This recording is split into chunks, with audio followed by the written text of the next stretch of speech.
Hello, good morning, नमस्कार। आप सभी का स्वागत है स्पिरिचुअलिटी मैटर्स के इस चैनल में। अध्यात्म की ओर हम बढ़ रहे हैं। कल हमने अध्याय फर्स्ट कंप्लीट कर लिया था। आज हम अध्याय 2 शुरू करेंगे। आई होप सब इसका आनंद ले रहे हैं, सब इसके जो गूढ़ ज्ञान है उस तक पहुंच पा रहे हैं। धीरे धीरे ही सही, बट हम पहुंचेंगे ज़रूर। अगर शुरुआत कर दी है, कहते हैं घर से निकल गए तो डेस्टिनेशन तक पहुंचेंगे ज़रूर। तो निकलना इज़ इम्पॉर्टेंट। ठीक है, तो आज अध्याय 2 शुरू कर रहे हैं। इसका जो मतलब पढ़ने का और ये जानने का या सुनने का महत्व ये है कि आप जब कुछ भी कर्म करने को उत्सुक होंगे तो आपको पता चल पाएगा कि what is right and what is wrong. कई लोगों को ये नहीं पता चल पाता कि हम जो कर रहे हैं वो सही है या नहीं सही है, तो वो करना बहुत ज़रूरी है। तो अध्याय 2 में राजा जनक को आत्मबोध की उपलब्धि हुई है। इसमें हम देखेंगे, आज हम 2 सूत्र लेंगे, सूत्र फर्स्ट और सूत्र सेकंड। अध्याय 2 शुरू हो रहा है। ठीक है, शुरू करते हैं। जनक कह रहे हैं इसमें। ठीक है, जनक उवाच अहो निरंजन शांतो बोधोऽहं प्रकृते परा एतावन्तमहं कालम मोहनैव विडम्बिता।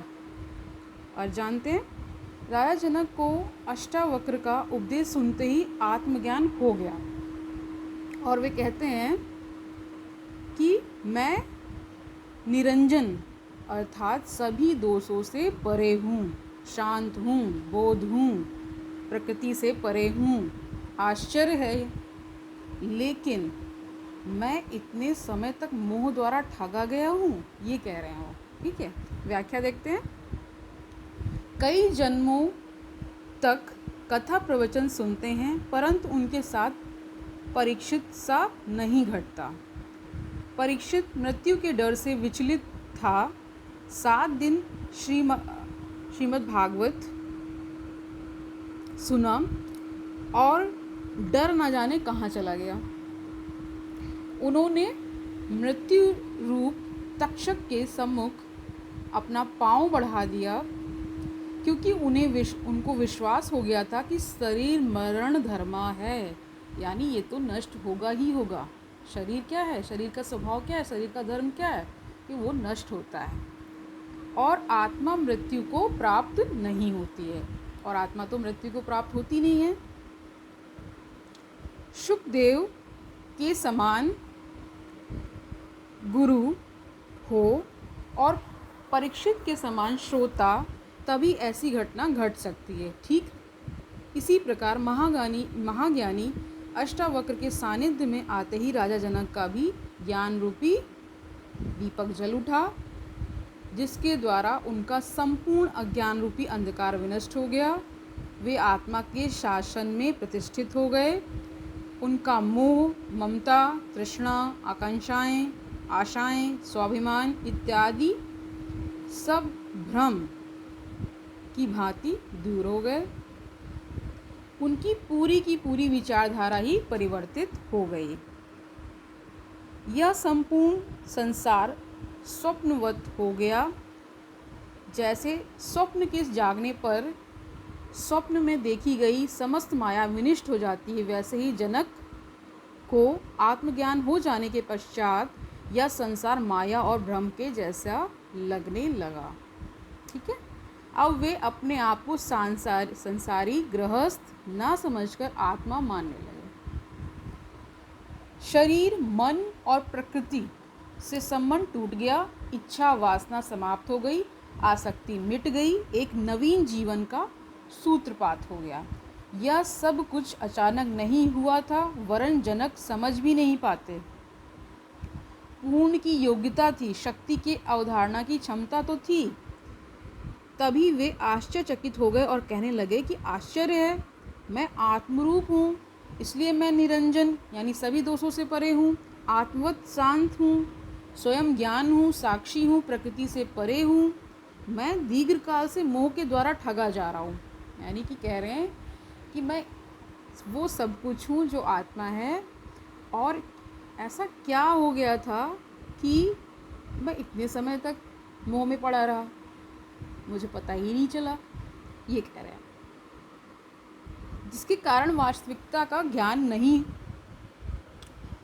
हो पाता है। संत कबीर ने भी कहा है, माया महा ठगिनी मैं जीनी, या मैं जानी होना चाहिए, महा ठगिनी है माया।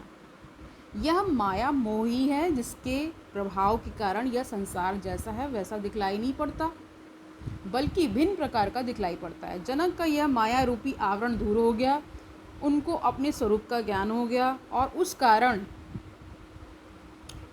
का स्पष्ट पता चल गया, जिसके फलस्वरूप जन्म जन्मांतरों की भटकाव भरी यात्रा करनी पड़ी।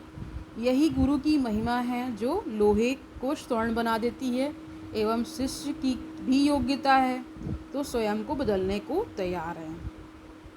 तो यहाँ मैं छोटा सा आपको समझाना चाहूँगी कि शिष्य की भी पात्रता होनी चाहिए, यानी जो ज्ञान अर्जन कर रहा है उसकी भी पात्रता होती है। श्रीमद् भगवत गीता में भी कहा गया है कि अर्जुन की पात्रता थी, अर्जुन ने बहुत ही ध्यान से और खुद को पूरे समर्पण भाव से ज्ञान को सुना था। बाकी सब भी तो कुरुक्षेत्र में थे, उनको क्यों नहीं ज्ञान मिला?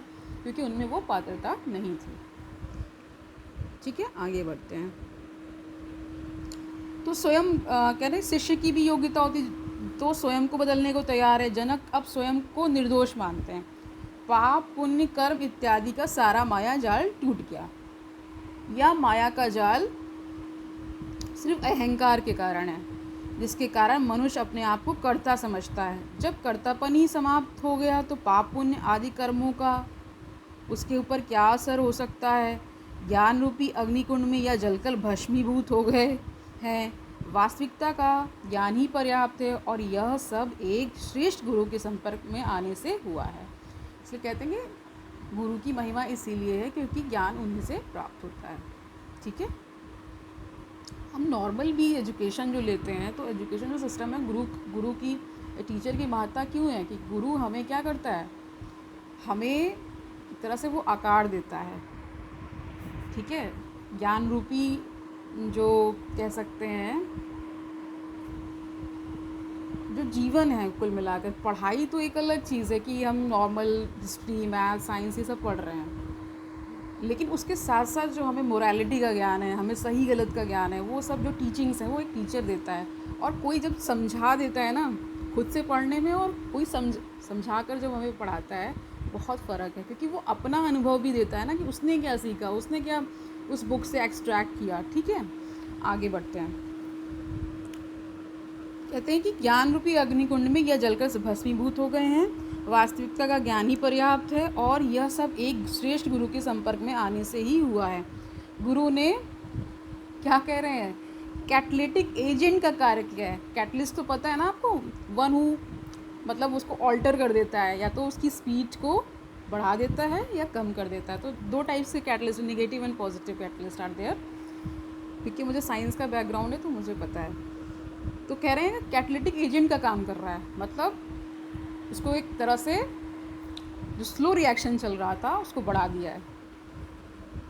पता भी नहीं, कह रहे हैं पता भी नहीं हिला, यानी यहाँ पे मिसप्रिंट है, पता भी नहीं हिला वो बोलना चाह रहे हैं, और धमाका हो गया। घाव भी नहीं हुआ और शल्य क्रिया पूरी हो गई, मतलब जरा सा घाव भी नहीं हुआ और सर्जरी भी हो गई। जनक को ऐसा लगने लगा मानो शरीर से कपड़े उतर गए हों। सांप ने केचुली उतार दी हो।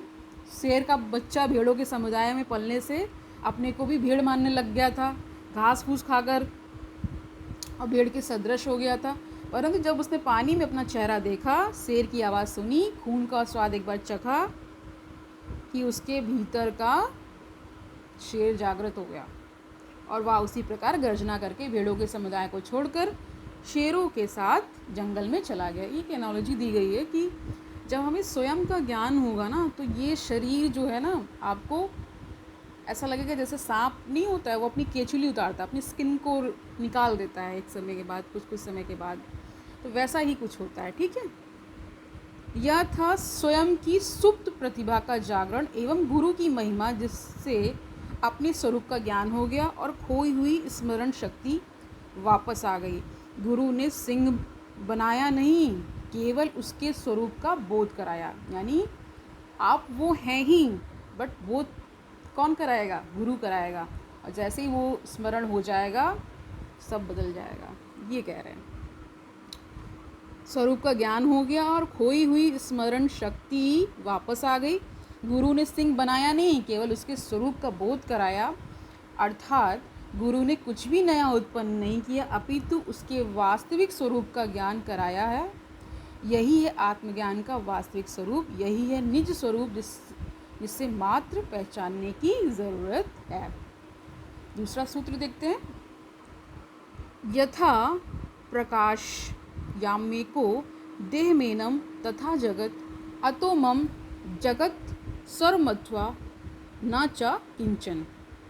और जानते हैं, जैसे मैं अकेला इस शरीर को प्रकाशित करता हूँ, वैसे ही इस जगत को भी मैं ही प्रकाशित करता हूँ। इसलिए या तो यह संपूर्ण संसार मेरा है, या फिर कुछ भी मेरा नहीं है, अर्थात यह शरीर भी नहीं। व्याख्या जानते हैं।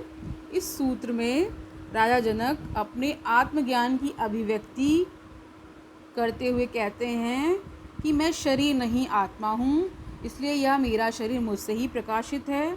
ठीक है, यही आत्मा मैं हूँ, वही संपूर्ण संसार की भी आत्मा है, इसलिए यह संपूर्ण संसार भी मेरे ही प्रकाश द्वारा प्रकाशित हो रहा है। अर्थात आत्म रूप चैतन्य रूप से प्रकाशित हो रहा है। इसलिए या तो यह संपूर्ण सृष्टि मेरी ही है, या तो मेरा कुछ भी नहीं है। अर्थात जिसे अभिमान और मोह के कारण अपना कहता था, वह कुछ भी नहीं मेरा है, सब कुछ परमेश्वर है।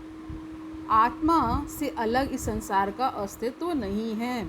अर्जुन उलझी हुई मानसिकता मनस्थिति यानी मानसिकता में था।